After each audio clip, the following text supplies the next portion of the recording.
الجزائر تستعرض بروما مقاربتها في مكافحة الإرهاب وتجدد الدعوة إلى تعزيز التعاون والتنسيق لتجفيف منابعه. وفي اليوم الثاني من أشغال مؤتمر رؤساء الدفاع لدول أفريقيا 2022 المتواصلة بروما، أكدت الجزائر على مقاربتها لمكافحة ظاهرة الإرهاب عبر دمج الاستراتيجية الأمنية مع الميكانيزمات التنموية، داعية إلى تعزيز آليات التعاون والتنسيق فيها. مبعوث التلفزيون الجزائري إلى روما، رامي عامر.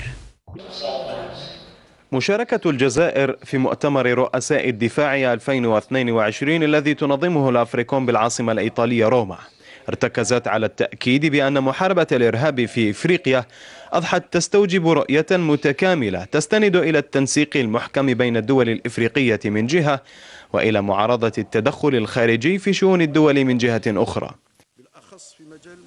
السيد اللواء محفوظ بن مداح قائد القوات البحرية ممثلا لرئيس أركان الجيش الوطني الشعبي السيد الفريق السعيد شنقريحة، وفي مداخلته أكد أنه انطلاقا من التجربة الجزائرية يتعين تجفيف منابع الإرهاب خاصة في البلدان التي تعرف الاستقرار من خلال انتهاج التعاون الأمني والعمل على بعث التنمية والتعليم ومحاربة الفقر والمجاعة، اجتثاثا للعوامل التي يستغلها الإرهاب لتغذية الجريمة المنظمة والاتجار بالبشر والتهريب بكافة أشكاله بما في ذلك المخدرات.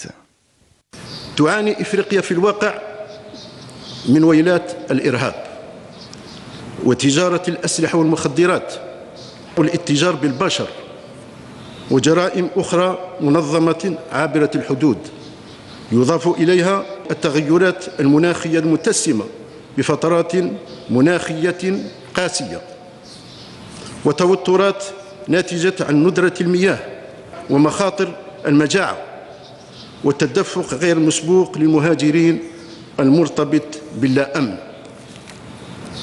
فضلا على ذلك تأتي عوامل أخرى لزعزعة الاستقرار على غرار المخاطر الوبائية، النزاعات الطائفية ونزوح السكان فرارا من مناطق يسودها العنف، زيادة على الفقر الذي يعانيه السكان المحليون مما زاد من حدة الأزمة الأمنية التي تطبع القارة.